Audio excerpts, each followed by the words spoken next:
Oke, silakan Mas Ugo. Oke, bismillahirrahmanirrahim. Assalamualaikum warahmatullahi wabarakatuh. Waalaikumsalam warahmatullahi wabarakatuh. Selamat malam Bapak Ibu. Mohon maaf untuk kameranya saya matikan soalnya cahayanya kurang terang. Oke, gimana kabarnya Bapak Ibu untuk hari ini? Baik, baik Mas Baik, Ugo. Mas Baik Koko. ya. Baik, Mas. Oke, siap Pak. Oke, sehat semua nggih Bapak Ibu. Untuk malam hari ini kita berdiskusi dengan tema yang sangat menarik yaitu mindfulness dalam kehidupan finansial. Nah, finansial ya. Oke, untuk nanti di sesi diskusi seperti biasa, Bapak Ibu, teman-teman semuanya bisa menggunakan fitur dari Zoom meeting kita malam hari ini dengan menggunakan kolom chat, open mic, dan atau raise hand. Nanti ada sesi diskusi tersendiri. Oke, seperti itu untuk pembukaannya. Untuk selanjutnya saya serahkan ke Mas Eko untuk memaparkan tentang mindfulness dalam kehidupan finansial. Untuk itu saya persilakan Mas Eko. Silakan. Thank you Mas Ugo. Teman-teman, terima kasih sudah.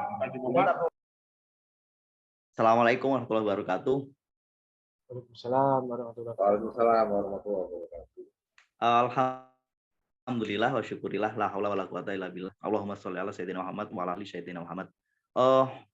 Puji syukur kehadirat Allah, hari ini kita masih dipertemukan dalam lanjutan rangkaian kelas mental block terapi, sekaligus ini merupakan bagian dari program webinar yang kita adakan secara rutin di komunitas Ruang Belajar. Jadi di sesi Januari ini kita webinarnya enggak terlalu banyak teman-teman, hanya 2 kali. Itu karena kebetulan banyak aktivitas yang harus kami lakukan, termasuk salah satunya melanjutkan program kelas mental block terapi. Ini di sesi terakhirnya, sesi mentoring ketiga, sekaligus yang kemudian saya jadikan dengan webinar untuk umum. Jadi ada satu tema menarik. Tema ini adalah kelanjutan dari materi yang kemarin kita diskusikan. Kemarin di hari Rabu kita udah diskusi tentang hidup menyengaja. Seperti apa sih hidup menyengaja itu? Teman-teman sudah paham semua konsepnya. Kenapa kita harus melakukan hidup yang menyengaja itu? Maka hari ini kita akan melihat apa yang kemarin kita kaji dengan sudut pandang yang lebih luas. Dengan sudut pandang yang lebih luas, yakni sudut pandang mindfulness, sekaligus dengan sudut pandang yang fungsional, yakni dalam kehidupan finansial. Kehidupan finansial kita itu ada beragam aktivitas, dan bagaimana dalam aktivitas finansial kita itu kita bisa hidup dengan penuh mindfulness. Kita bisa tetap bahagia, happy dalam kondisi apapun. Oke. Apa saja yang kita pelajari? Lanjut Mas Uko. Jadi ada beberapa hal yang kita pelajari nih di hari ini. Setidaknya ada 3 hal ini. Pertama, kita membahas apa sih mindfulness itu, konsep mindfulness. Yang kedua, kita akan mendiskusikan tentang unsur-unsur mindfulness. Jadi apa saja gitu. Mindfulness itu sebuah bahasan yang cukup luas, teman-teman, Bapak Ibu. Cukup terkenal dalam kekinian sekali. Tapi di sini kita akan membahas 4 unsur saja, 4 bagian penting. Yang kalau kita mengerti 4 hal itu, kita bisa mempraktekannya dengan lebih simpel dan sederhana. Yang terakhir, kita akan membahas tentang bagaimana mindfulness itu kita terapkan dalam kehidupan finansial kita. Oke, kita mulai Mas Kukoh. Kita mulai di bagian pertama, konsep mindfulness. Apa sih mindfulness? Bapak Ibu, kita sering menganggap mindfulness itu sebagai konsep barat. Sebenarnya mindfulness itu adalah konsep tradisional timur kita. Jadi mindfulness itu ada dalam budaya kita. Kita sering mengatakannya, kita sering menyampaikannya. Tapi kadang kita sebagai orang Jawa itu lupa dengan konsep itu. Konsep mindfulness itu juga ada dalam religion, dalam agama. Jadi sebenarnya mindfulness bukan konsep baru. Kita telah kenal konsep ini, tapi dengan nama yang berbeda. Oke, lanjut Mas Kuko. Jadi Bapak Ibu, definisi mindfulness dalam konsep Jawa, Bapak Ibu sering kan dengar istilah eling lan waspodo, bahwa ketika kita membaca karya Pujangga Ronggowarsito, yang membahas tentang yang kata orang itu ramalan, sebenarnya enggak, itu adalah karya pujangga.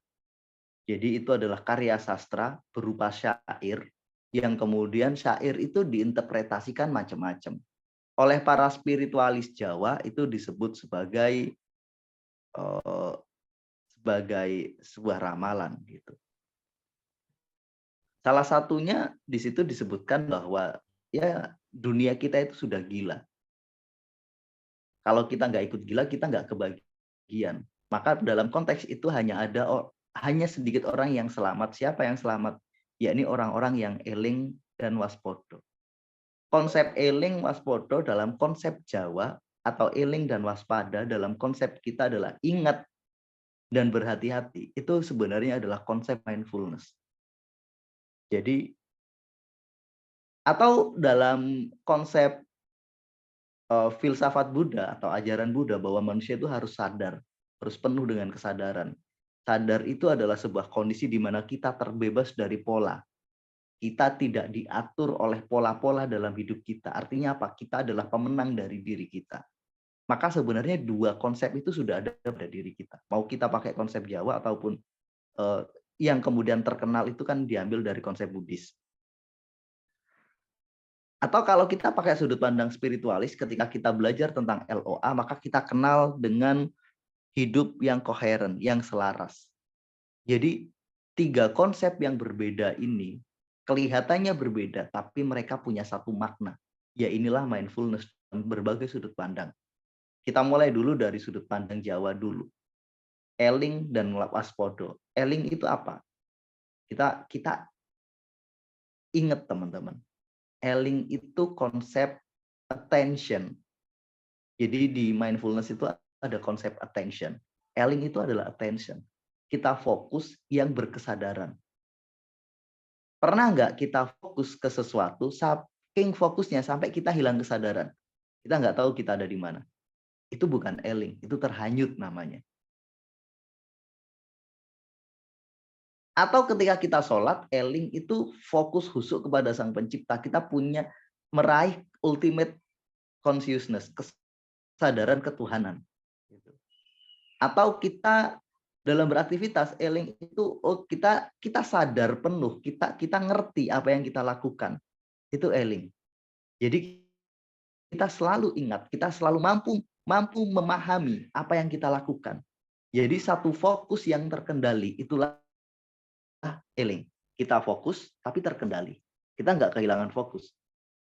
Fokus sampai hilang itu nggak baik. Kehilangan fokus juga nggak baik. Kita di titik tengahnya. Fokus yang punya kendali, itulah eling, itulah ingat. Kalau kita hubungkan dengan konsep spiritualitas, eling bisa kita maknai sebagai ingat kepada Sang Pencipta. Dalam aktivitas kita tetap tertaut dengan Sang Pencipta. Kita tetap fokus dengan pekerjaan, tapi kita sadar bahwa ada Tuhan yang mengawasi kita. Sementara waspodo itu hadir di present moment. Orang bisa waspada kalau dia tahu posisi dia ada di mana. Dia kenal lawannya, dia tahu medannya. Tapi orang-orang yang nggak ngerti dia ada di mana, dia kebingungan dan nggak mungkin bisa waspada. Ibarat sebuah kita perang nih.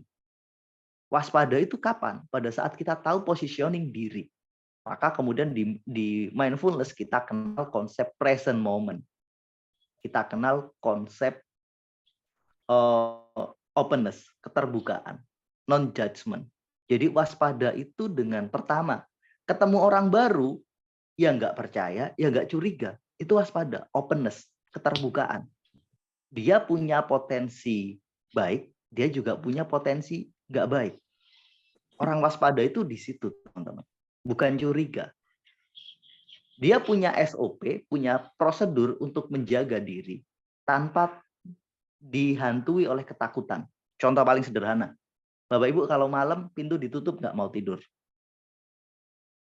Ditutup kan ya semuanya? Dikunci kan? Pintu ditutup dan dikunci itu adalah bentuk waspada. Kita punya SOP untuk mengamankan diri. Bukan berarti kita ketakutan akan dirampok. Kita kemana-mana pakai helm. Itu waspada. Itu SOP. Bukan berarti kita ingin kecelakaan, maka waspada itu posisinya di situ. Awas itu di situ. Kita tetap punya SOP mengamankan diri, kita sadar bagaimana caranya safety, tapi juga kita nggak terjebak pada ketakutan. Itu waspada. Kalau Eling ngomong fokus pada aktivitas kita, kalau waspada kita ngomong bagaimana selalu berhati-hati. Bahwa selalu ada potensi baik dan potensi buruk. Kita berhati-hati agar nggak melakukan hal buruk. Kita berhati-hati agar tidak menjadi korban buruk. Korban keburukan maksud saya. Dalam konsep finansial, waspada itu harus. Dalam perjanjian misalkan, ada hitam di atas putihnya, ada saksi, itu namanya waspada. Nggak bisa kita ngomong, kamu masa nggak percaya ke saya? Saya lu sahabatmu. Kalau kamu percaya saya, ya harusnya nggak usah kayak gini. Nggak seperti itu, teman-teman. Percaya ya percaya, waspada ya waspada. Itu dua hal yang berbeda. Orang yang waspada tetap percaya, tapi juga dia butuh untuk safety, mengamankan dirinya sendiri. Logika sederhana, Bapak Ibu punya mobil, mau dijual, ada orang datang, Pak saya kasih DP 2 juta, teman baik nih, baik. Dia udah saya kasih DP 2 juta, mobilnya saya bawa sama BPKB-nya. Kemudian teman-teman ngomong, ya enggak dong, nggak bisa gitu. Masa kamu nggak percaya ke saya? Kalau kita kasihkan, itu namanya kita nggak waspada. Itu kita nggak mindfulness dalam kehidupan finansial. Itu konyol. Bukan seperti itu. Ya kita ngomong, iya saya tetap percaya ke kamu. Justru karena saya percaya ke kamu, saya ingin menjaga hubungan baik ini. Ini SOP yang saya buat. Bukan masalah percaya dan tidak. Ada aturan yang harus saya ikuti sebagai bagian dari kewaspadaan. Jadi orang-orang yang ketakutan itu mereka yang nggak punya SOP, teman-teman. Karena mereka nggak punya SOP, akhirnya mereka apa? Bingung. Standar yang dipakai apa untuk acuan? Setiap orang itu ingin aman, ingin safe. Maka standar keamanan itu penting. Seperti yang kemarin pertanyaan Pak Tirta, Pak, kalau saya ingin menyampaikan sesuatu, saya itu khawatir melakukan kesalahan. Wajar. Maka biar kita nggak terjebak dengan itu, kita punya SOP-nya. SOP-nya apa? Siapin semuanya dengan serius, kita belajar semuanya, dan terakhir nih, kita doa ke Tuhan. Kita punya cara mengamankan diri kita. Kalau kita percaya bahwa ada Tuhan di dalamnya. Tuhan, kalau saya melakukan kesalahan, tolong jangan biarkan mereka tersesat dalam kesalahan saya. Ingatkan saya dan amankan mereka, jaga mereka dengan caramu. Itulah konsep mindfulness, teman-teman. Kita selalu sadar dan waspada. Itu bagus. Daripada kita terlalu pede bahwa kita nggak mungkin melakukan kesalahan. Orang yang waspada itu akan mengamankan dirinya. Selama orang yang eling itu akan membuat dirinya ada on the right track. Di jalan yang tepat.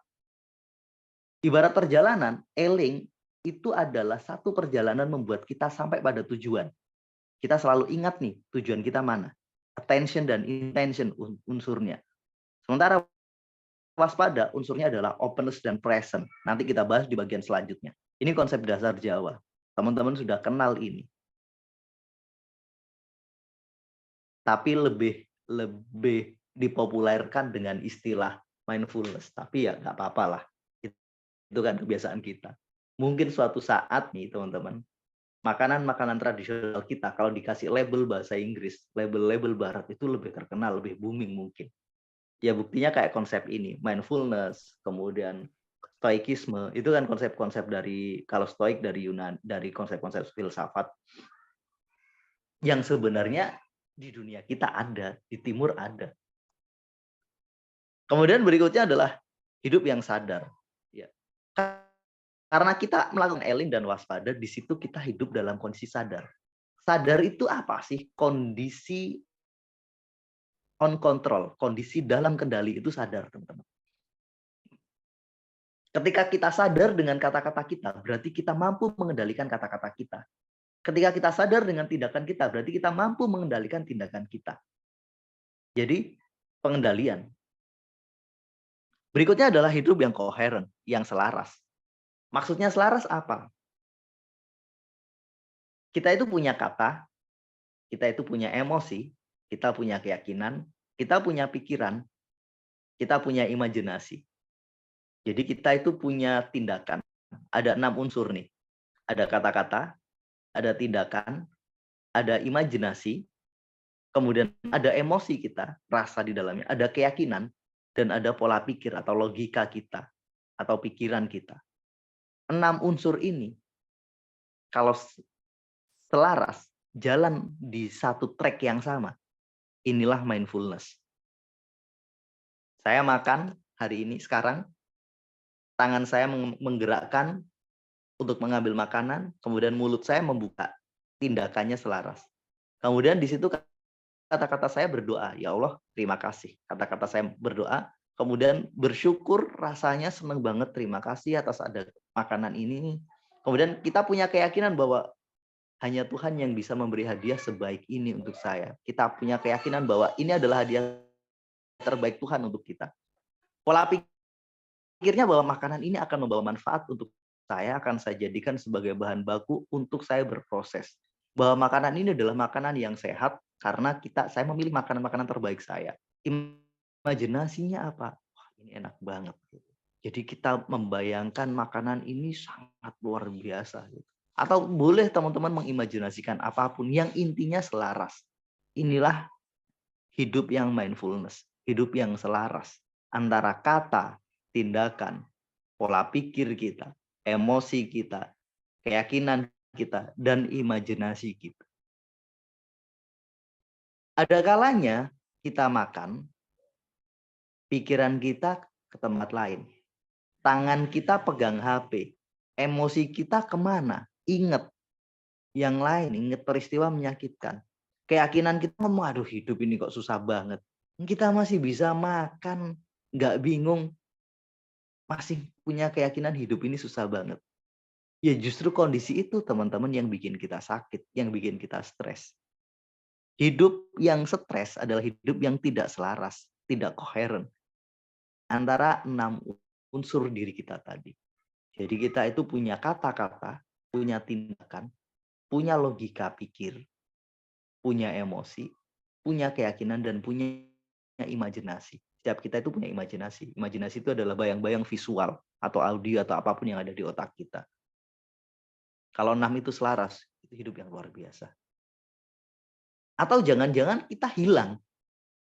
Nggak sadar aja makan. Cepet-cepet. Pikirannya pekerjaan ini harus segera selesai nih. Makan ini nggak terasa, langsung aja dimakan semuanya. Emosinya adalah tergesa-gesa, desire. Kemudian keyakinannya, aduh ini kalau nggak selesai dimarahi bos ini. Imajinasinya karena pikirannya makan nanti dimarahi bos, imajinasinya bayangin bosnya lagi marah-marah gitu. Jadi aktivitasnya makan, tangannya makan, mulutnya sedang membuka, memasukkan makanan dan memproses makanan, tapi pikirannya kemana-mana. Oke, ini definisi mindfulness. Berikutnya Mas Koko. Berikutnya kita akan ngomong ini. Ini kemarin pertanyaan ini muncul di diskusi kita hari Rabu. Maka ini akan kita diskusikan.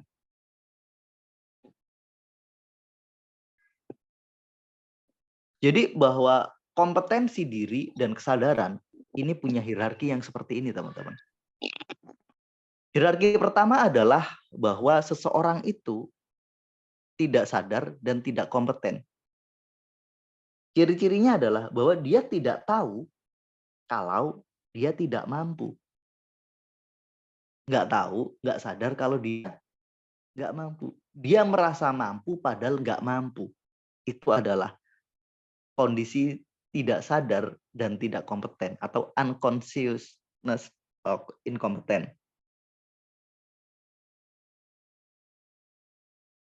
Maka efeknya apa teman-teman? Kondisi ini menghadirkan intuisi yang salah. Kalau teman-teman sering salah ambil keputusan, pakai intuisi dan salah, pakai feeling, akhirnya salah, berarti kita di level ini, level unconsciousness incompetent. Kemudian level berikutnya ada kondisi consciousness incompetent. Ini menarik nih, beberapa waktu kemarin sih, kalau nggak salah tadi malam, saya terima WA, ada satu cerita begini. Pak, saya tuh ngerti kalau belanja saya ini bermasalah. Saya tuh sering banget beli fashion. Tapi saya sulit kendalikan, Pak. pengeluaran saya sebagian banyak di sana. Bingung gimana cara kendalikannya. Berarti dia ada di level kedua. Sadar nih, ada yang salah dengan dirinya, tapi dia nggak mampu untuk mengendalikan. Maka dia ada pada posisi tahu kalau dia tidak mampu. Ngerti kalau ini salah, ngerti kalau ini nggak baik, tapi nggak mampu memperbaikinya. Jadi ini posisinya. Contohnya apa lagi teman-teman? Para perokok yang ingin berhenti merokok. Sudah tahu kalau rokok itu bagus, sudah punya niatan, tapi nggak mampu berhenti. Berarti ada di level ini. Akhirnya apa? Dia sering melakukan kesalahan dalam sisi analisis. Kalau di bidang lain. Di bidang keuangan misalkan, Pak, saya ngerti nabung itu bagus. Saya sudah berupaya. Tapi kenapa selalu gagal? Artinya dia ada di level ini. Bahwa dia sadar, tapi inkompeten. Nggak mampu. Ngerti bahwa dia nggak mampu.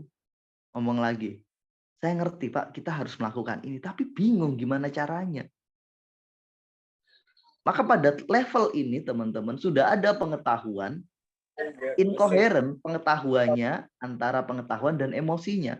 Inkoheren nggak selaras antara pengetahuan dengan keyakinannya. Akhirnya apa? Nggak selaras juga antara pengetahuan dan tindakan. Mungkin kata-katanya dan pengetahuannya selaras. Mas Uko tolong di-mute dan biar suaranya yang di luar nggak terlalu ini. Siap, Mas Eko. Oke.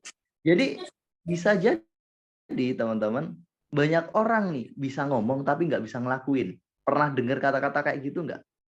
Bisanya cuma ngomong tok Pak, dia nggak bisa ngelakuin. Artinya dia di level 2.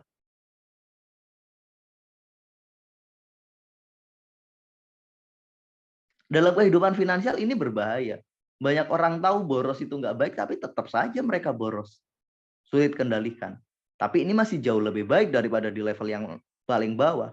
Dia nggak sadar kalau diingetin, kamu itu jangan boros. Enggak, saya itu nggak boros kok. Pengeluaran saya cuma gitu-gitu aja. Kasih tahu, kamu itu jangan marah-marah. Enggak, siapa yang marah? Saya itu nggak marah. Saya itu cuma ngingetin. Dia di level 1. Nggak tahu atau nggak sadar kalau dia nggak mampu. Gitu. Kemudian di level 3 nih, ini level yang paling lumayan bagus. Artinya dia tahu dan dia mampu. Jadi dia tahu, saya tahu hidup itu harus hemat, saya harus nabung, dan dia mampu menabung. Atau ada di level yang ketiga, teman-teman pernah nggak punya teman baik, berapapun uangnya, selalu sisa. Padahal dia nggak punya pengetahuan tentang cara nabung, padahal dia ini, pokoknya uang selalu ditabung gitu aja. Ini tuh orang paling kata orang itu beruntung. Orang paling beruntung itu adalah orang yang nggak sadarnya aja kompeten. Nangkap nggak teman-teman? Nggak sadar, tapi kompeten. Unconsciousness, tapi kompeten. Itu keren banget. Beli tanah, dibayar sekarang. Nggak sampai 6 bulan, udah laku. Dan untungnya besar. Ditanya, kamu kenapa beli tanah? Nggak tahu. Pokoknya feeling aja bagus, saya pengen beli. Karena dia benar-benar pakai intuisi. Makanya ada di situ sebelah kanan, right intuition. Intuisinya selalu benar. Itu keren banget orang-orang ada di posisi ini.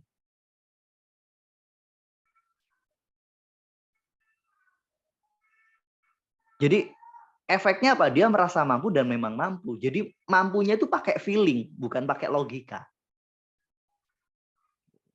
Jadi luar biasa. Contohnya apa? Para pembalap, teman-teman. Para pembalap motor, itu mereka sudah ada unconsciousness konsisten. Atau para kiper. Teman-teman tahu kan kiper yang berlatih terus-terusan akhirnya jadi refleksnya refleks kompeten.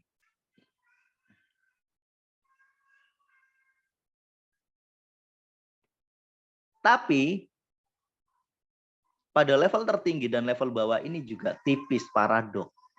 Ketika kita ingin naik level nih, yang kemarin saya ceritakan, seorang kiper yang sudah berlatih, ternyata kemudian dia bergeser ke kompetisi yang jauh lebih tinggi, ternyata dapat pelatih kiper baru dan mengatakan teknikmu ada yang salah. Padahal udah terlanjur jadi ketidaksadaran, udah terlanjur jadi refleks, maka harus dibongkar. Gitu. Pada saat itu dia nggak sadar kalau ternyata ada yang salah, makanya kenapa sulit berkembang. Orang-orang yang stagnan, hidupnya nggak naik-naik, terus di situ. Jangan-jangan dia ada di sini, merasa mampu, merasa hebat, tapi ya di level itu hebatnya. Maka kalau ingin naik kelas, dia akan turun lagi ke bawah. Harus kita bongkar lagi kenapanya, why-nya. Maka pada saat ada seorang sahabat saya yang nanya, saya kok stagnan ya? Maka yang saya lakukan, saya membongkar dia, mengajak dia untuk memahami polanya selama 10 tahun terakhir ini. Karena tujuannya adalah untuk menciptakan kesadaran hal yang harus disadari dulu, walaupun belum kompeten. Jadi muter lagi nanti teman-teman, baliknya. Maka orang paling tinggi itu menjadi right intuition. Intuisinya benar. Yang di level ketiga, itu menjadi right analysis. Logikanya benar. Kemudian berikutnya jadi analisisnya salah atau logikanya salah. Yang terakhir adalah intuisinya yang salah. Contoh orang beli togel. Itu mereka di level 1. Atau bahkan di level 2. Walaupun nganalisis, ini tuh ya salah-salah juga. Gitu. Karena memang sebenarnya mereka nggak sadar kalau sedang dipermainkan. Efeknya teman-teman, orang-orang yang ada di level 1 dan 2 sering banget mengambil keputusan dan tindakan yang salah. Kalau teman-teman sering melakukan keputusan dan tindakan yang salah berulang-ulang, ini ciri-cirinya ada di level ini. Maka coba pelajari. Sementara orang-orang yang di level 3 dan 4 itu adalah orang-orang yang lebih banyak mengambil keputusan dan tindakan yang tepat. Decision-nya lebih banyak tepatnya. Begitu. Kemudian mindfulness ada di mana? Mindfulness membawa kita. Kalaupun kita ada di level 1, minimal nanti naiknya ke level 3. Kalaupun kita ada di level 2, kita bisa naik ke level 3. Minimal di sini dulu. Kalau kita sudah mampu melatihnya, kita akan naik ke level 4 dan sesekali di level 3. Mana yang lebih baik? Level 3 dan level 4. Sama baiknya, teman-teman. Jangan pernah mengkomparasi. Karena masih menarik pertanyaan kemarin. Kalau ibadah, kalau kita lakukan dengan unconsciousness kompeten, itu nggak nyaman. Ibadah sholat contoh. Bacaan Fatihahnya benar, rukunnya benar, semuanya benar. Tapi nggak sadar. Jadi ya jadi rutinitas. Maka dalam kondisi-kondisi tertentu kadang hidup di level 3 itu nyaman untuk ibadah misalkan. Itu nyaman. Satu lagi nih dalam hubungan pernikahan. Kenapa dulu waktu pacaran itu menarik banget? Karena pada saat pacaran kita ada di level ketiga. Dia naik level, kita sudah tahu karakternya, sudah benar-benar akhirnya otomatis, oh dia kalau pengen ini lakukan ini. Jadi hidupnya terlalu serba otomatis, nggak ada yang dinikmati, nggak ada yang disadari. Maka dalam pernikahan kadang kita butuh hidup dalam mindfulness, biar kita tetap stay di level ketiga. Menikmati rasanya gitu. Dalam kondisi yang sadar penuh. Jadi mindfulness akan membawa kita di level ketiga, teman-teman.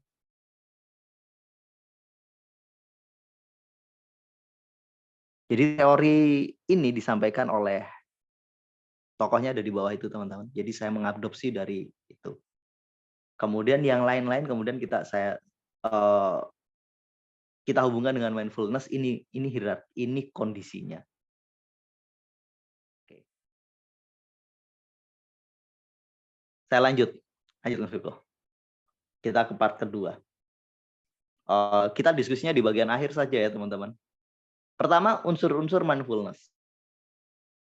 Banyak teori tentang mindfulness, teman-teman. Banyak konsep. Kalaupun ada yang berbeda konsepnya dari apa yang hari ini kita pelajari, is okay. Jadikan itu sebagai referensi tambahan untuk memperkaya, biar kita dapat sudut pandang yang jauh lebih luas. Pada kesempatan ini, saya akan membahas 4 unsur mindfulness. Jadi, mudah-mudahan yang sedikit ini bisa menambah pengetahuan dan menyempurnakan diri kita. Oke, kita mulai Mas Kuko. Unsur pertama dari mindfulness itu adalah perhatian atau attention. Apa attention itu? Yang tadi saya sampaikan. Fokus dengan kondisi sadar pada apa yang kita lakukan. Jadi fokus yang tinggi, tapi sadar. Bukan fokus yang kemudian hilang gitu.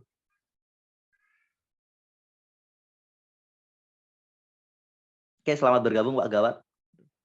Jadi mindfulness itu unsur pertamanya adalah perhatian. Kadang guru mengajar, yuk lihat ke sini, itu caranya mengambil perhatian. Biar mengubah fokus mereka, biar mereka fokus pada kita. Jadi perhatian adalah fokus dengan kondisi sadar pada apa yang kita lakukan. Jadi fokus yang terkendali, fokus yang tetap dalam kondisi sadar. Yang kedua adalah selalu bertanya. Gini maksudnya teman-teman. Cara menjaga agar kita punya perhatian. Contoh nih. Nanya ke diri, saya sedang apa ya? Saya sedang ngapain ya? Ini bermanfaat nggak sih? Seperti kemarin kita udah diskusi nih. Bagaimana hidup menyengaja itu dimulai dengan berhenti sesaat, kemudian selalu bertanya. Ini bagian dari attention sebenarnya. Ini sudah kita bahas di hari Rabu kemarin dan ini saya jelaskan teorinya bahwa ini selalu bertanya. Kamu sedang apa? Mata, kamu melihat apa? Hidung, kamu menangkap apa? Tangan, kamu merasakan apa? Telinga, kamu dengar apa? Itulah perhatian. Jadi sadar dengan input indrawi kita. Dingin yang kemudian dinikmati. Akhirnya dinginnya hilang. Kemudian kita sedang minum kopi nih. Kita berhenti sesaat, kemudian sambil merasakan, aduh ini kopinya lembut banget nih, enak. Artinya dia sedang ada dalam kondisi attention. Dia melibatkan indrawinya, yakni indera pengecap, untuk menyadari apa yang dilakukan. Dalam kehidupan finansial bagaimana? Sama, sadari kalau kita belanja. Kamu belanja apa sih? Ini penting nggak sih? Apa yang kamu rasakan kalau belanja ini? Kenapa kamu belanja ini? Agar ketika kita belanja, kita dalam kondisi attention. Kita melibatkan panca indera kita, bukan emosi kita. Ketika kita mau bekerja, ya bekerja dalam attention. Kamu mau kemana? Bekerja. Kenapa kamu bekerja? Ya ini bagian dari cara saya untuk earning activity, mengumpulkan uang. Do the best. Gitu. Jadi dalam kondisi attention ini kita tahu apa yang dilihat. Apa yang kamu lihat? Oh saya lihat tembok nih, warnanya putih. Apa yang kamu dengar? Saya dengar suara jangkrik nih. Apa yang kamu rasakan? Ada hembusan angin gitu. Jadi ketika attention, kita menikmati. Kita melihat tembok, atau kita mendengarkan suara jangkrik, atau ada hembusan angin yang masuk dari jendela. Kita menyadari sekeliling kita. Ini attention, teman-teman. Lanjut Mas Uko. Atau perhatian kalau bahasa Indonesianya. Kemudian ada intention atau intensi, niat. Artinya niat adalah apapun yang kita lakukan, kita harus punya tujuan. Nggak boleh tindakan kita tanpa tujuan. Teman-teman ikut kelas ini, apa tujuannya? Duduk di sini, punya waktu di sini, apa tujuannya? Sama, sebelum saya ngajar tadi, ketika membuat materi ini, saya punya niat. Niatnya apa? Niat saya adalah berbagi. Tujuannya apa? Tujuannya saya membesarkan level saldo energi saya. Tujuannya adalah saya mencari atau mengambil ridho Sang Pencipta. Tujuannya memberi manfaat. Tujuannya adalah membuat saya bertumbuh. Itu punya tujuan yang jelas. Atau menaikkan level rekening kebaikan saya. Dengan saya berbagi, maka semakin besar level energi yang akan saya dapatkan. Ini tabungan energi saya. Kemudian dilakukan dengan sengaja, ya saya sengaja. Saya buat materi ini tadi baru jam 3:30 mungkin. Tapi saya sebelumnya sudah punya bayangan, saya nanti akan bahas ini, oke. Baru saya eksekusi sekitar 3:30, 4:30 selesai. Jadi saya sadar dengan sengaja, oke, part ini saja yang akan saya bahas, saya akan ngomong ini. Yang berikutnya adalah berhenti sesaat. Kemarin kita udah praktekkan, teman-teman. Jadi berhenti sebentar, oke, lakukan dengan sengaja. Jadi ini kata kuncinya. Kita punya tujuan, niat yang jelas, ada alasan yang kuat, kita lakukan semuanya dengan sengaja, dan kemudian kita lakukan dengan berhenti sesaat. Artinya kita juga siap dengan semua resikonya. Lanjut. Kemudian teman-teman, intention dan attention tadi, atau perhatian dan intensi tadi, itulah dalam konsep Jawa kita kenal dengan eling. Ingat. Kita ingat dengan apa yang kita lakukan dan kita sengaja nih. Kemudian ada present, hadir di hari ini, hadir dalam momen sekarang, atau hadir di konteks hari ini. Maka pada konteks ini kita merasakan apa yang dilakukan. Ketika kita melakukan attention, otomatis kita present. Ketika kita melakukan intensi, otomatis kita present. Kadang itu begini, ada peristiwa seminggu yang lalu, tapi rasanya masih dibawa sampai dengan hari ini. Karena apa? Kita membiarkan fokus emosi kita menguasai panca indera kita. Katakanlah kehilangan uang kemarin atau seminggu yang lalu. Uang hilang 5 juta. Sedihnya, nyeselnya, marahnya luar biasa. Padahal seminggu yang lalu. Ya memang efek ke hidup kita sekarang. Tapi kan sudah selesai, sudah lewat. Kenapa kita nggak bisa hadir di present? Karena kita nggak melakukan atensi dan intensi.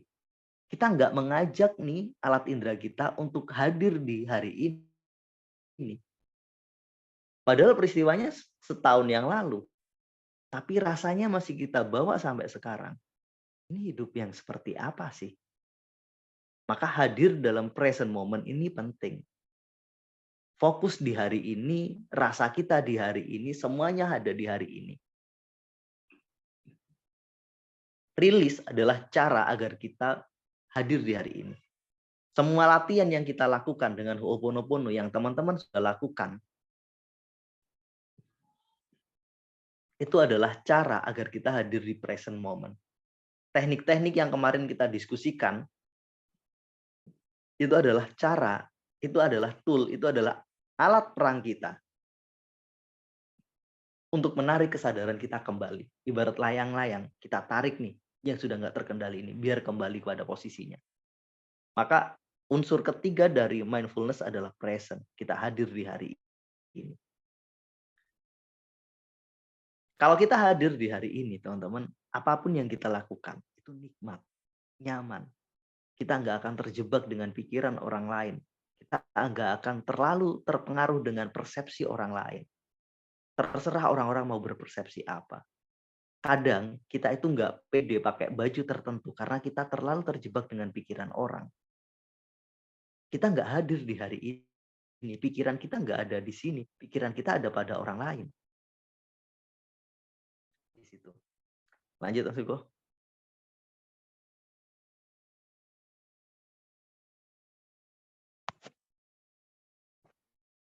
Oke, berikutnya. Openness, keterbukaan.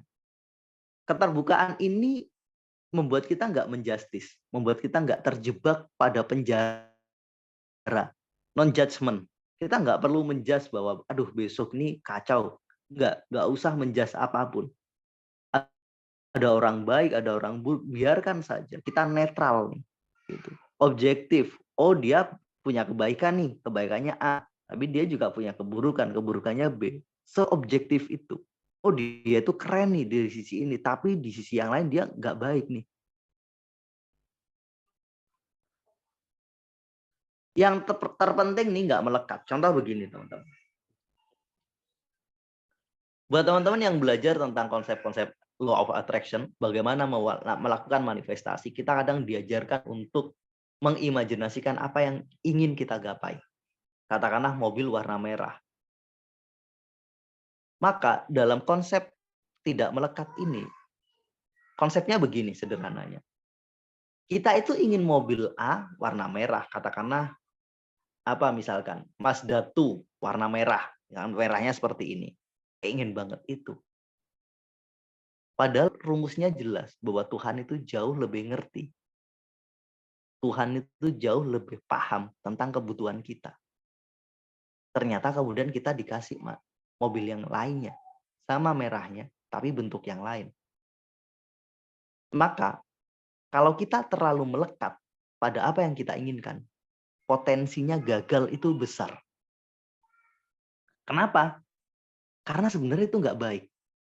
Hanya karena itu nggak baik dan Tuhan sayang pada kita, dibatalin. Teman-teman kalau terlalu melekat pada sesuatu, sangat berharap punya potensi gagal. Kalau yang melekat itu baik untuk kita, di-approve oleh Sang Pencipta, oke, ini bagus buat kamu. Tapi ketika yang terlalu melekat itu nggak baik, kita nggak punya kesempatan untuk membuka diri, menerima pemberian-pemberian lain yang jauh lebih besar. Kalau nggak itu saya nggak mau. Padahal itu yang kita mau itu belum tentu baik. Maka terbukalah. Openness ini membuka kesempatan untuk kita menerima apapun itu, walaupun mungkin nggak sesuai dengan keinginan kita. Maka tidak melekat itu ini maknanya teman-teman. Kita negosiasi nih dengan klien A. Harapannya deal. Kalau harapannya deal dan ternyata deal itu negatif buat kita, justru kita sedang mengundang masalah nih. Tapi kalau kita nggak melekat, Tuhan, saya pinginnya dia deal. Tapi saya berserah padamu.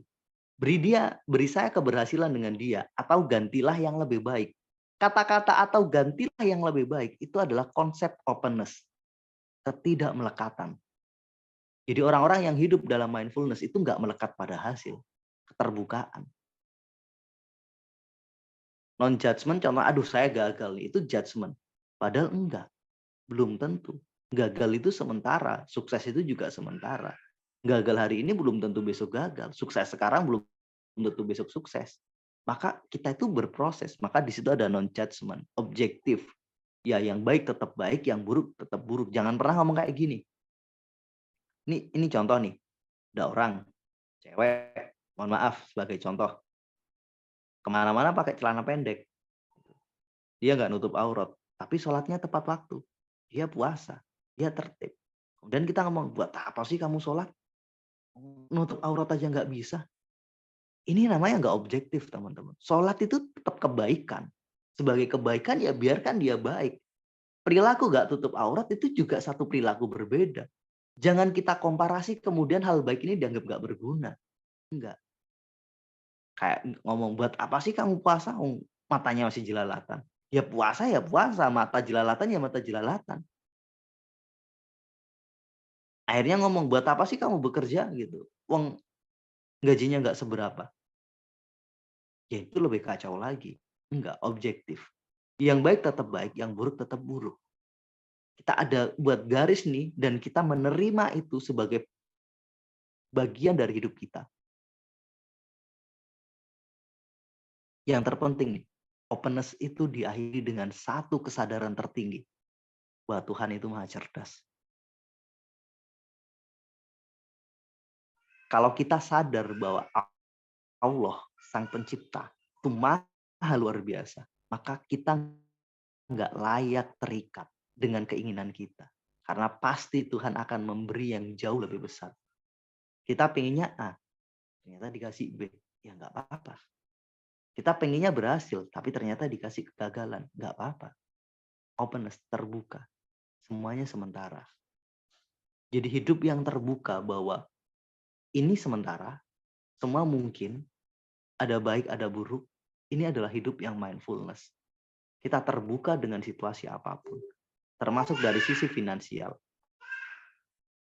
Saya punya satu prinsip, teman-teman. Satu pintu tertutup, sebenarnya Tuhan itu ngasih 1000 pintu pada kita. Ya, ada 1000 pintu rezeki nih yang dibuka oleh Tuhan. Tapi kemudian kita mengambil katakanlah pintu ke-100. Kita ketok tuh pintu terus-terusan di situ, meratapinya. Padahal ada pintu yang 101, ada pintu yang 102, bahkan ada pintu yang sampai ke 999. Yang semuanya kebuka. Kita aja yang nggak mau membuka diri. Kita aja yang terlalu fokus pada yang tertutup itu. Pak, saya tuh kok nggak nikah, Pak ya. Padahal ada begitu banyak wanita di situ. Kitanya aja yang terlalu terpaku. Saya punya kriteria 10, Pak. Kalau nggak 10 ini saya nggak mau. Itu nggak openness, teman-teman. Kita yang menutup semuanya.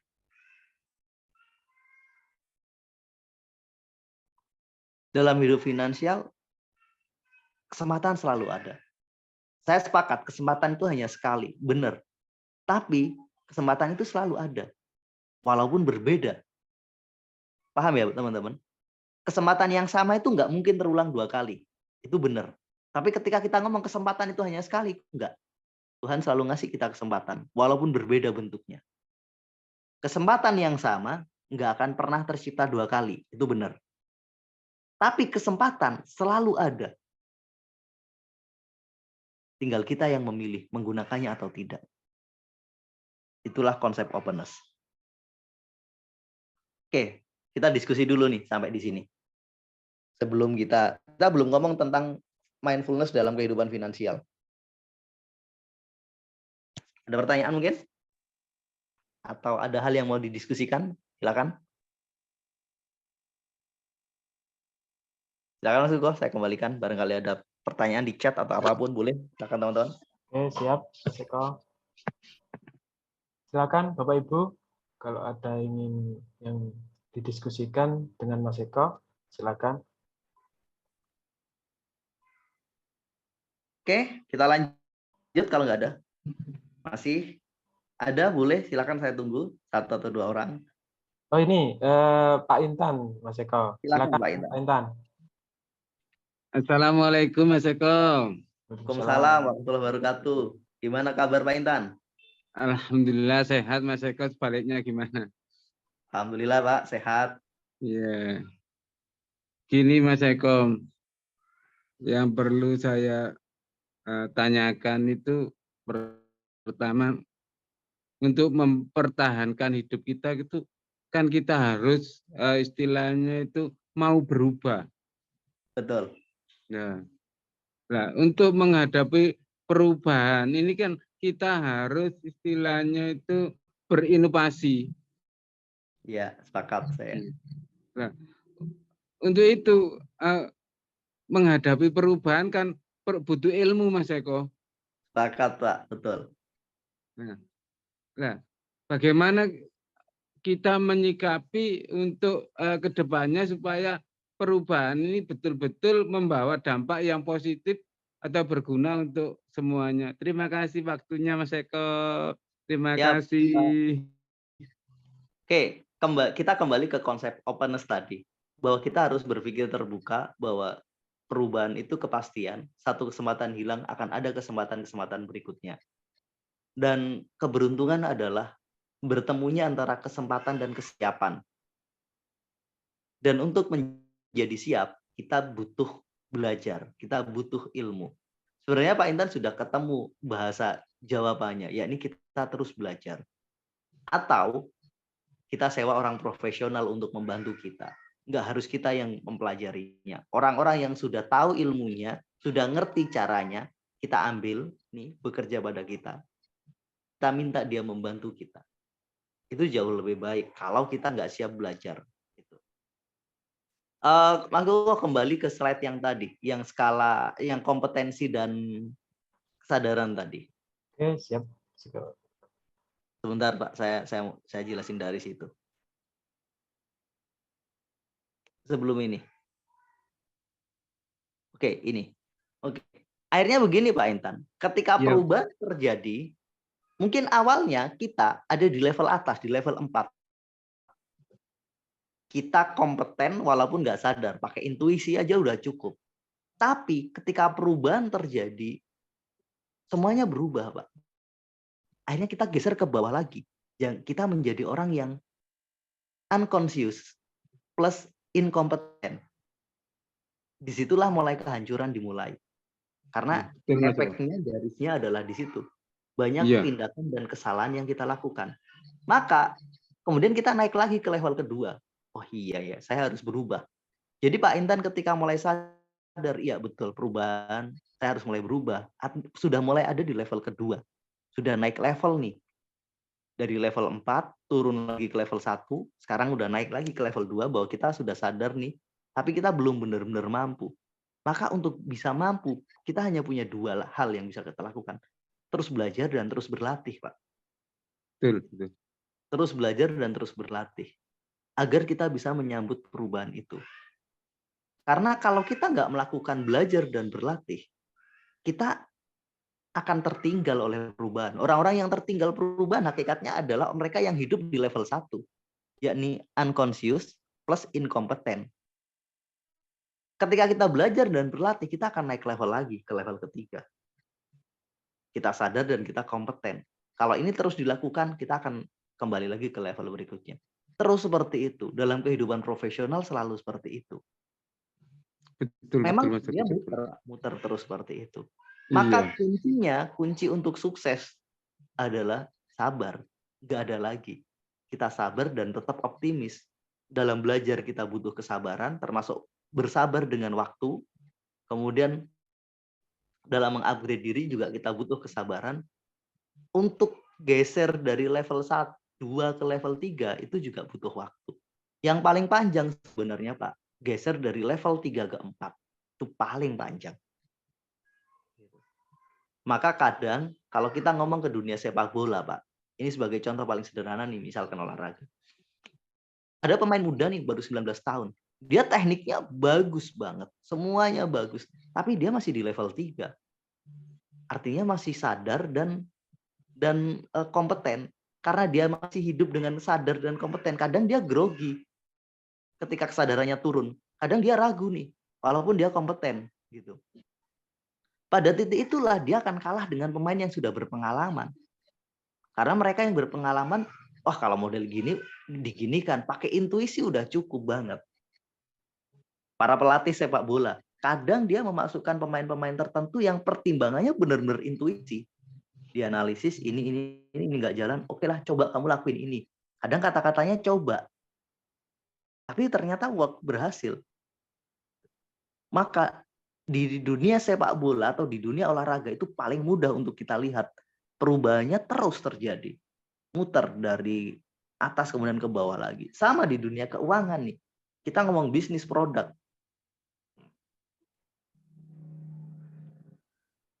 Kita ngambil contoh Aqua dulu lah. Aqua itu dulu menguasai pasar besar banget pasarnya. Sekitar 60% lebih, sekarang tinggal 40-an%. Kenapa seperti itu? Karena pesaingnya datang banyak, tapi Aqua terus berbenah, terus berinovasi. Ada juga produk yang sebenarnya dia sudah luar biasa ketika pesaingnya sedikit. Jadi dalam urusan bisnis ini bisa berlaku, semuanya berlaku. Jadi mindfulness itu bisa kita bawa dalam urusan apapun, Pak, termasuk dalam urusan bisnis. Bagaimana ketika kita sedang mengembangkan produk? Kalau kita ngembangin produk, berarti kan di level 1 masih, Pak.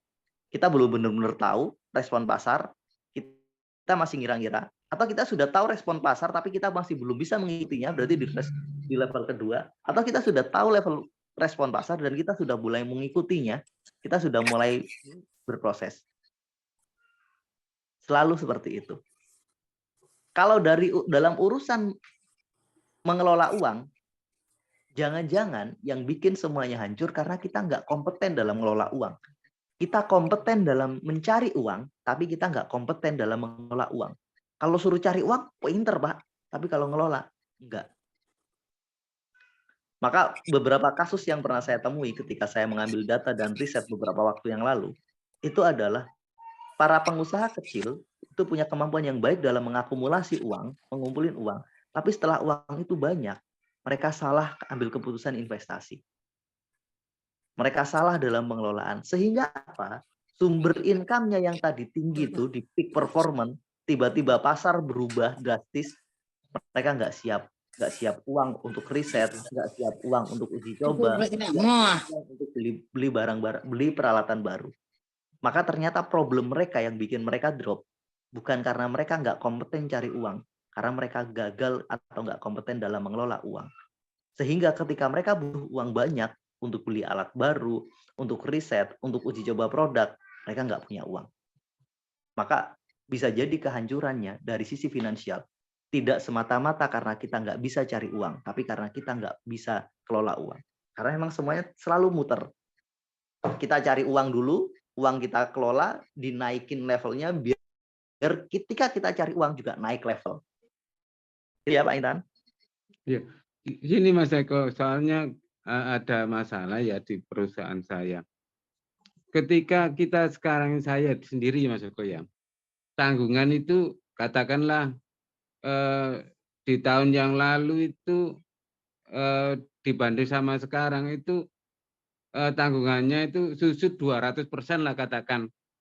Tinggal beberapa tanggungan saja. Tapi kenapa usaha saya itu yaitu seperti Mas Eko ceritakan, kita mengalami turun naik karena kan ada perubahan, kita belum siap, terus masalahnya ada inovasi-inovasi baru yang perlu kita benahi, terus kemampuan kita ya masih konvensional lah Mas Eko katakan. Betul, Nah, Pak. ini kan membutuhkan inovasi baru. Nah, Betul. inovasi baru ini kan masih membutuhkan pasar. Ini loh Betul. yang repotnya Mas Eko sekarang itu. Oke, sebenarnya sudah jelas sih Pak yang harus kita Iya, lakukan apa? Yang harus kita lakukan adalah berinovasi dan kemudian tes market, dicoba di iya, pasar. Artinya kan iya, stepnya kita sudah tahu. Perkara kemudian iya, perjalanannya tersendat, is oke nggak apa-apa. Yang penting kita terima dulu, accept dulu, terima apa yang terjadi. Sudah siap, terjadi kan, siap. kita terima dulu, kemudian yuk kita perbaiki pelan-pelan. Iya, kembali nol lagi Mas Eko. Betul, betul Pak. Memang selalu seperti itu. Iya, Walaupun kadang kita lelah, sebenarnya ada cara biar nggak kembali nol, Pak. iya, Karena andai kata kita dulu waktu kelola uang itu baik, bisa jadi kita nggak akan kembali nol. Memang iya, Kak. kesalahan Betul Mas Eko. terbesarnya itu adalah gini. Setiap perusahaan itu pasti punya peak performance. Setiap perusahaan itu pasti punya kondisi di mana ibarat kata top speed. Income-nya banyak banget. Pada saat di top speed itu, kadang kita nggak serius dalam kelola uang, Pak.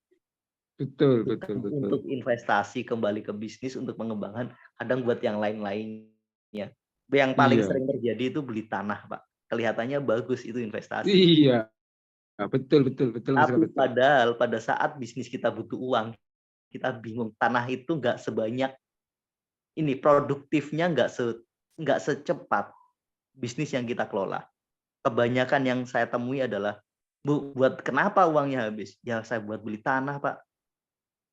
Mereka berharap itu untuk mengamankan diri. Bener sih, gitu. Tapi nggak 100% bener. Iya, betul Mas Eko. Memang dulu itu waktu karena usaha saya ini kan sekitar 10 tahun.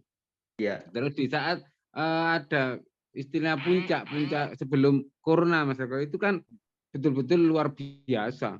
betul. Uang itu seperti nggak ada, wis pokoknya Nggak ada kita habisnya. santai Iya, itu. Setelah ada perubahan, ini kita down langsung nol kaget. kembali. Waduh, gitu. Betul. Ya itu sih, Pak. Tapi nggak apa-apa sih, Pak. Ditobati aja. Minta ampun kepada Allah. Ya Allah, maaf Iya, kemarin ya saya betul. sombong. Iya. Terima kasih Mas Eko ya. Ya, fenomena itu sangat banyak terjadi, Pak. Dan sangat sering saya temui. Masalahnya emang di situ. Kalau nggak Iya, buat beli betul. rumah, buat bangun tanah, buat ini, buat itu, bisnis utamanya Investasi nggak tanah dikembangin. biasanya Mas Eko. Saya kan juga Betul, gitu. Karena saya berpikir bahwasanya tanah itu kan nggak ada pabriknya gitu. betul. Pada titik tertentu benar, Pak. Tapi pada titik yang lain, pada saat bisnisnya lagi butuh uang, suntikan dana segar untuk bertahan dan berkembang, tanahnya nggak Iya, bisa bantu, Pak. betul, betul, betul Mas Eko. Waktu Ya, itu di mana ada istilahnya lahan murah kita wis pokoknya kepingin wis cepet-cepetan gitu Mas Eko. iya. Tapi masih inilah, Pak, masih selamat lah. Setidaknya itu dibelikan tanah daripada dipakai yang lain lah. Iya, iya, iya Mas Eko ya. Ini kesalahan yang sebenarnya nggak terlalu baik, tapi masih baik dibandingkan dengan uangnya habis untuk yang lain. Betul. Oke, Pak Intan, thank you. Ya, terima kasih kembali Mas Eko. Yuk, gitu. Oke, Mas Yusuf, kita lanjut nih. Mindfulness dalam kehidupan finansial. Kita lanjut ke situ. Oke, siap. Oh, kesini. Lanjut. Kita sekarang di part 3. Oke, teman-teman. Pertama kita namakan ini earning activity. Apa sih earning activity? Aktivitas mencari uang. Uang itu kan pasti harus datang. Maka kita lakukan dengan mindfulness. Pertama, bekerjalah dengan atensi, dengan fokus yang sadar. Yang kedua, bekerjalah dengan intensi, dengan niat nih. Setiap apa yang mau kita lakukan berhenti sesaat, teman-teman, diniatkan untuk kebaikan. Kemudian bekerja dengan present moment. Masih ingat pelajaran kemarin tentang peran? Itu present moment. Kalau di kantor, kita itu berperan sebagai seorang yang di kantor. Ya hadir di situ. Nggak usah mikirin di rumah. Nggak usah mikirin besok. Fokus di situ. Dan openness itu kita lakukan dengan non-judgment. Artinya apa? Nggak usah banyak ngeluh. Aduh ini sulit, aduh ini. Nggak usah. Terima saja, acceptance.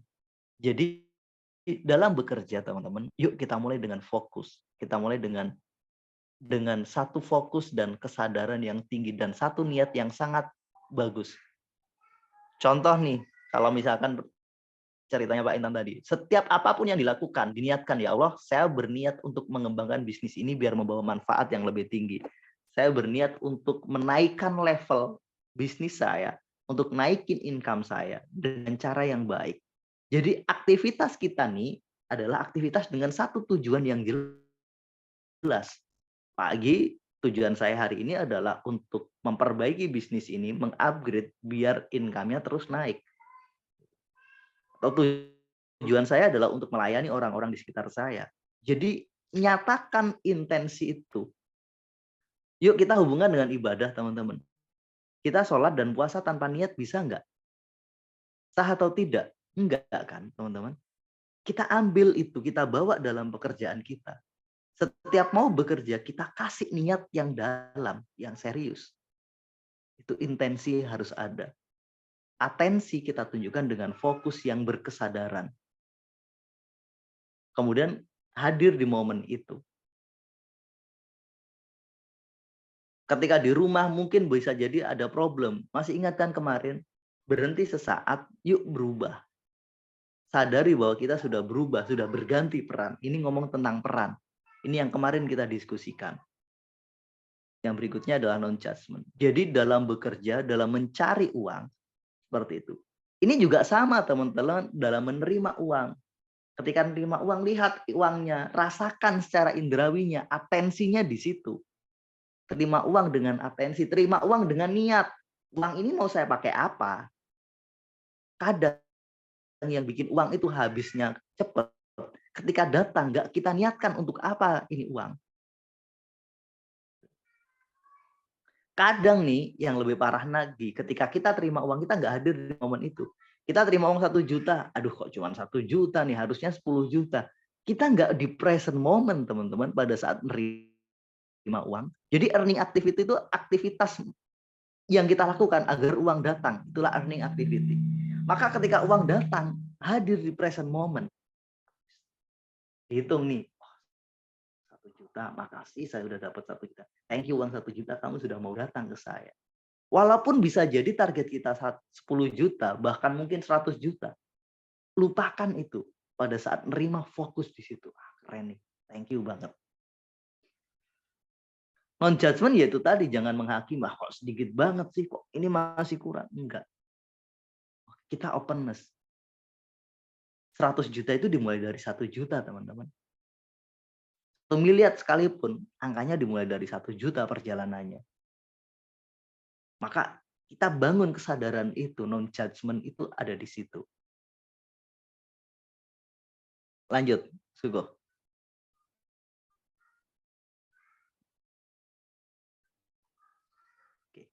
Berikutnya teman-teman, setelah kita mencari uang, kita melakukan apa yang namanya spending and budgeting.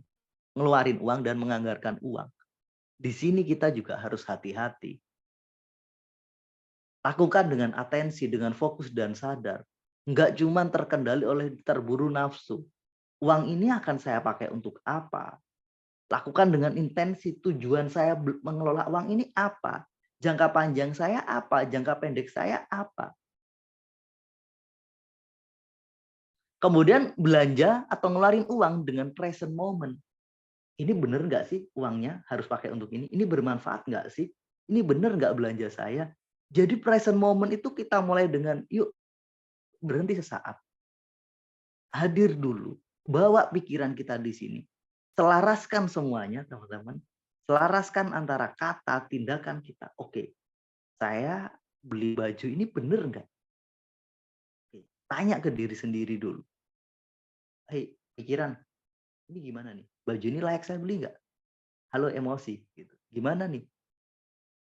Saya beli ini karena ngikuti kamu, emosi, atau apa? Atau saya justru punya keyakinan nih, kalau saya pakai baju ini, saya lebih keren nih. Maka dalam setiap ngeluarin uang, lakukan dengan mindfulness. Hadir, teman-teman. Hadir di momen itu. Intensinya harus ada, niatnya harus ada, dan atensinya, fokusnya harus ada. Uang ini saya niatkan untuk apa saya keluarkan. Kenapa harus saya keluarkan? Itu di intensi. Intensi itu ngomong untuk apa dan kenapa, ngomong niat dan kesengajaan dan juga alasan di balik itu. Ada tujuannya. Kemudian non-judgment. Lagi-lagi non-judgment ketika ngeluarin uang gimana? Non-judgment-nya, aduh uang saya habis nih kalau saya pakai ini. Itu judgment, teman-teman. Kalau perlu pakai judgment yang positif. Nih, saya ngeluarin uang 1 juta, bentar lagi saya dapat 10 juta. Karena Tuhan itu maha baik. Maka kadang judgment kita terhadap ketika kita ngeluarin uang, justifikasi kita, penghakiman kita ketika kita ngeluarin uang. Aduh, uang ini kok cepet banget sih habisnya. Aduh, baru dapat, udah pergi lagi. Jadi pengeluaran saya kok banyak banget sih. Gitu. Judgment itulah judgment yang bahaya, teman-teman. Kita sedang memperkuat program di pikiran bawah sadar kita dengan hal-hal negatif itu. Sama ketika mencari uang. Jangan menjudgment, aduh cari uang kok tambah sulit sih. Ini semakin nggak baik nih kondisinya. Gimana? Oke, ya saya butuh lebih fokus nih. Saya sedang saatnya belajar nih.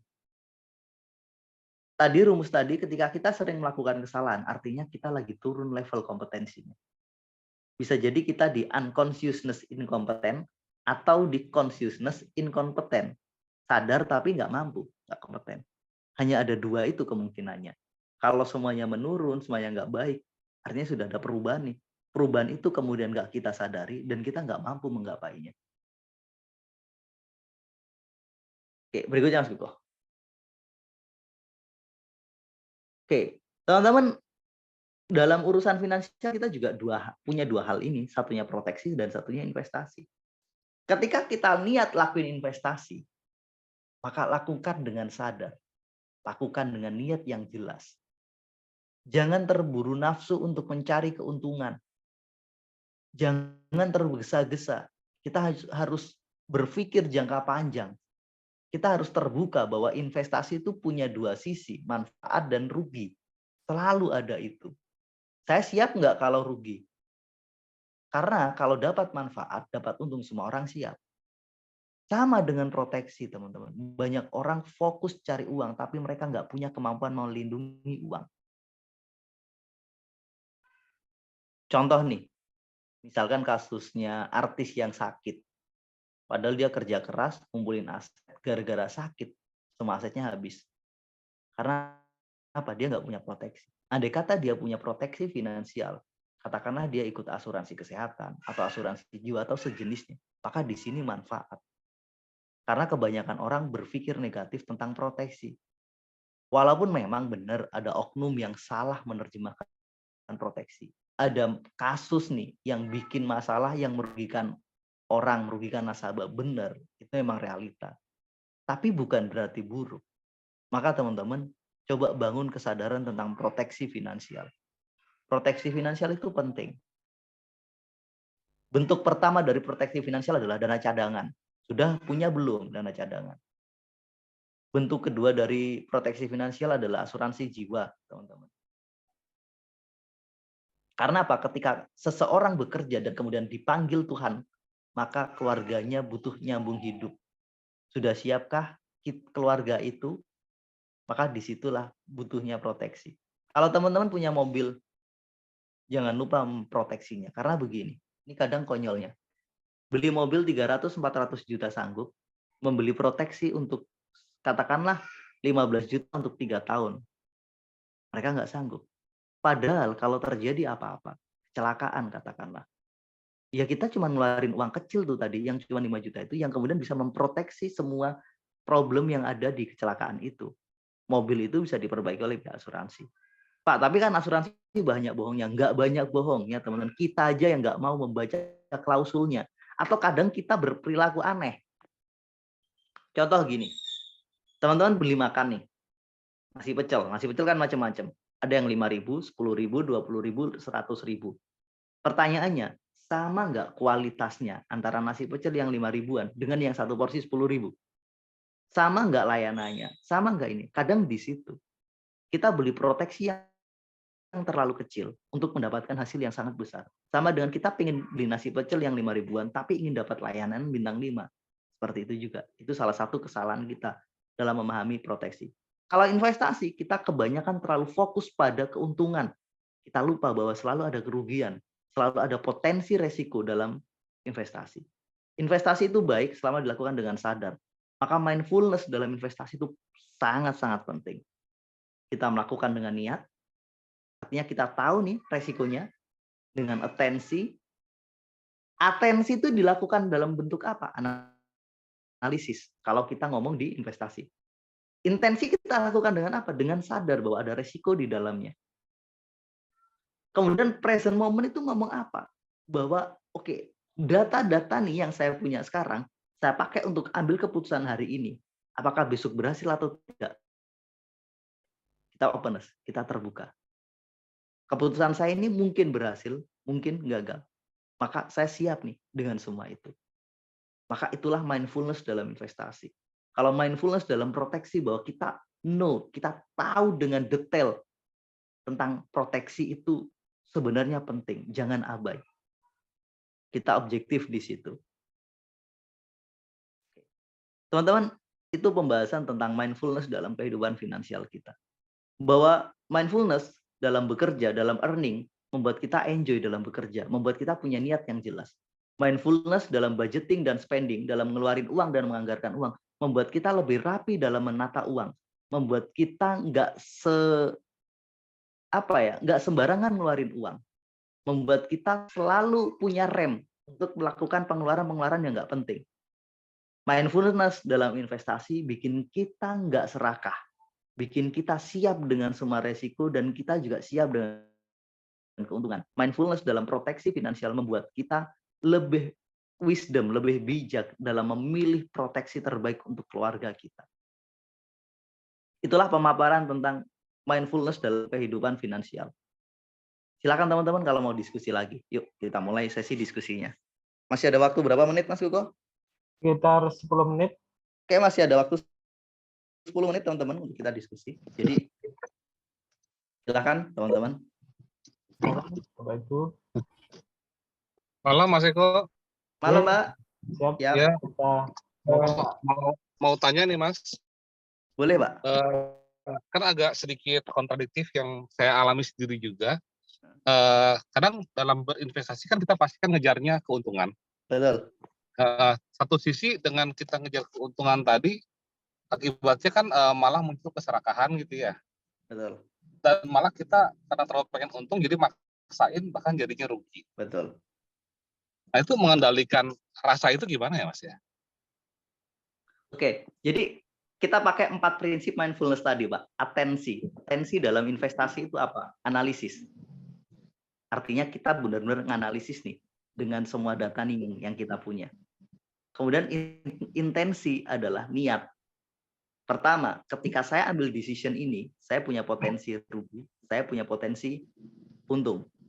Maka pertanyaannya, berapa target keuntungan yang saya inginkan? Berapa potensi kerugian yang sanggup saya terima? Kalau 2 pertanyaan itu kita sudah siap, artinya kita melakukan investasi itu dengan intensi yang jelas, Pak. Dengan niat yang jelas.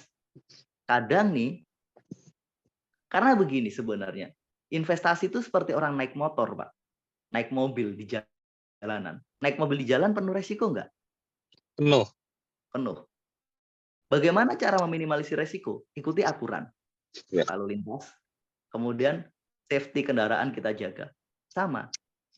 Atensi itu salah satu unsurnya adalah kita punya aturan nggak? Kita punya setup nggak sebelum investasi? Kita punya plan nggak?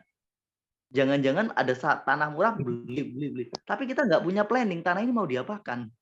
Gitu. Oke. Atau kita ke saham nih, ya, bagus nih, beli. Ya, jangan gitu. Kita harus punya setup yang jelas. Untuk apa ini? Aturan mainnya bagaimana? Kapan kita boleh buy, kapan kita boleh sell? Kapan kita boleh invest, kapan enggak? Maka di situ, Pak, semakin kita dengan intensi yang jelas lah, kita akan punya kesiapan dan ketenangan lebih. Contoh, oke, saya siap cukup dengan 5% saja return. Ya sudah. Tapi ini lagi bagus, Pak, semua orang enggak. Saya memilih gini, kalau saya terjebak dengan greedy, dengan keserakahan, saya memilih stop. Saya akan jauh, saya akan menjauhi itu semua. Karena kalaupun berhasil, justru keberhasilan itu bikin masalah berikutnya. Itu bom waktu. Yang kedua, yang terpenting nih, ketika di present, artinya kita hadir di present moment. Misal, saya hari ini ambil keputusan, kan, kalau kita ngomong saham, oke, ini saya jual. Ya. Saya untung 10%. Ternyata saham naik. Maka dengan present moment kita ngomong, Tuhan, hari ini nih saya ambil keputusan, saya jual. Saya sadar nih, saya hadir di hari ini. Apapun yang terjadi nanti, rezeki saya cukup di sini. Berarti engkau sudah mencukupkan saya dengan rezeki ini. Ternyata naik. Berarti rezeki kita udah di situ, Pak. Cukup. Tuhan sudah ngatur rezeki kita ada di situ. Present moment itu satu kesadaran penuh bahwa udah segini nih batas kita. Nggak bisa dikejar lagi. Kenapa nggak bisa dikejar? Kita udah ambil decision. Maka jangan menyesal, jangan guilty ketika kita ambil keputusan nih, untung, dan ternyata masih naik nih harganya. Jangan nyesal. Kenapa? Karena kita jatuh ke guilty. Penyesalan ini yang bikin kita nggak nyaman dalam menganalisis. Semakin kita menyesal, katakanlah teman-teman kita untung 20%, kita cuma untung 10%, dan kita aduh tahu gitu, saya tahan. Siapa yang tahu besok? Nggak ada. Maka dengan merasa cukup dengan keputusan kita sekarang, itu penting. Kalaupun rugi juga kita tahu gitu, kemarin saya jual. Nggak usah seperti itu. Untung dan rugi itu udah digariskan. Selama kita lakukan dengan penuh kesadaran, itu akan menjadi satu kebaikan. Dalam investasi apapun, teman-teman. Beli rumah nih untuk investasi. Setelah beli ternyata kemudian kita jual. Setelah kita jual nih laku. Ada pembeli nih yang lebih baik. Loh, udah kamu jual gitu. Nggak usah ngomong, tahu gitu saya jual ke dia. Nggak usah gitu, Pak. Apa yang sudah terjadi itu ujian buat kita. Mau nggak kita sadar di hari itu? Yang terakhir adalah openness, bahwa peluang itu selalu ada. Saya ketinggalan sekarang, saya bisa dapat peluang berikutnya. Asal saya nggak terlalu fokus pada satu titik. Kalau teman-teman masuk ke dunia saham, ada 700 lebih emiten. Banyak banget itu. Kalaupun kita kehilangan satu peluang dengan openness tadi, ya pasti ada yang lain lah. Selama kita punya alat analisis yang benar, dianalisis benar-benar dengan sangat serius, lakukan. Kalaupun ternyata analisis kita hasilnya nggak sesuai harapan kita, yaitu kita belajar, Pak. Nggak apa-apa. Apa yang harus kita perbaiki nih di sini? Kalau ternyata analisis kita udah benar dan bagus, is oke, bagus. Jadi bagaimana caranya biar kita nggak terjebak dengan keserakahan tadi? Jadi merasa cukup dengan apa yang kita lakukan. Oke, ini cukup. Kita yang harus netapin batasnya, Pak. Disitulah present moment dalam investasi itu adalah kita tahu batasnya. Kalau openness adalah ya kita selalu yakin kesempatan itu selalu ada. Jadi mindfulness dalam investasi 4 hal itu, Pak. Attention itu adalah analisis, intention adalah kesiapan kita, niat kita. Kemudian present moment adalah kita harus benar-benar merasa cukup dengan apapun keputusan kita. Dan openness adalah ya kita selalu yakin bahwa selalu ada kesempatan. Itu Pak Tirta. Oke, baik, Mas. Terima kasih ya. Ya, sip. Mudah-mudahan bisa ini. Ada lagi teman-teman? Jadi investasi apalagi pasar saham itu isinya banyak greedy-nya, Pak. Betul, Pak. Jadi ketika ketinggalan kereta semuanya untung, aduh kita nyesel. Enggak. Intinya satu sih. Kalau mau teman-teman kalau mau masuk ke trading apapun bentuknya, pertama yaitu tadi hilangkan guilty. Karena guilty akan semakin menghadirkan desire. Penyesalan akan semakin meninggikan keserakahan kita. Ketinggalan ya cari kereta berikutnya, Pak. Selalu ada kereta tuh di saham. Yang bikin serakah itu kadang pengen buru-buru pensiun, Mas. Pak Peng Hong aja 7 tahun, Pak. Baru bisa pensiun. Iya. Beliau masuk ke dunia investasi itu 89, 96, mutusin untuk fokus di situ. Iya. Artinya ya, maka dalam banyak kesempatan nih kalau teman-teman sempat lihat, saya juga sering ikuti. Ya, beliau mengatakan sabar itu adalah ilmu tingkat tinggi, Pak. Iya, Pak. Di situ. Dan sebenarnya teman-teman yang masuk ke dunia saham, kemudian ikut kelas mental block terapi itu bagus banget, Pak. Karena kita benar-benar melatih kesadaran kita di situ. Dan itu latihan yang baik menurut saya.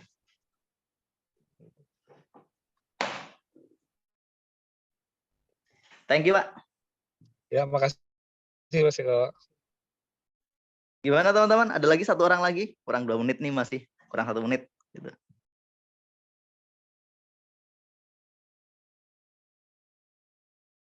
Boleh ditulis di kolom chat kalau mau. Udah cukup teman-teman? Kalau sudah cukup, boleh dong ditulis di kolom chat. Oke, sudah cukup. Gitu. Berarti kita mengakhiri sesi kali ini.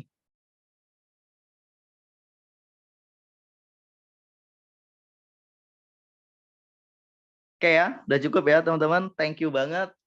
Untuk hari ini kita membahas satu tema yang sangat menarik. Gitu.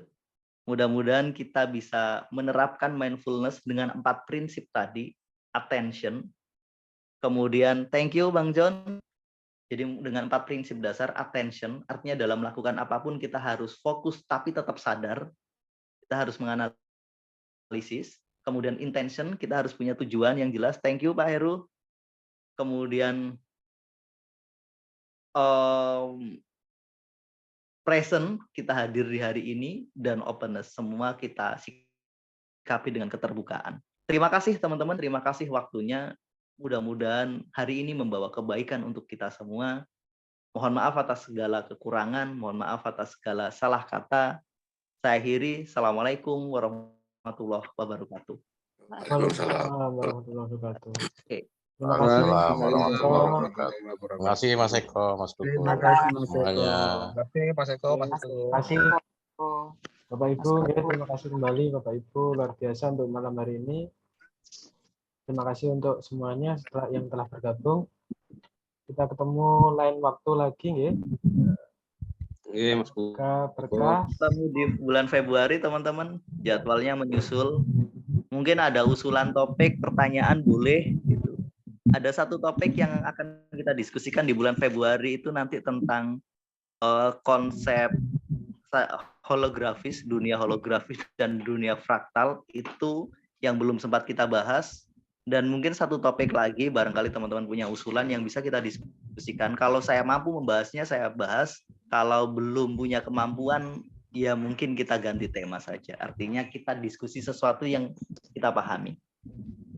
Silakan kalau ada usulan nanti boleh di grup teman-teman atau boleh chat saya pribadi, mau membahas tentang apa, itu menjadi masukan berharga buat kami. Itu masuk kok. Oke, siap. Terima kasih Mas Eko. Tetap sehat, tetap semangat Bapak Ibu. Kita ketemu lain waktu lagi. Nanti ya, diinfokan di grup. Seperti itu. Terima kasih untuk semuanya. Saya akhiri. Wassalamualaikum warahmatullahi wabarakatuh.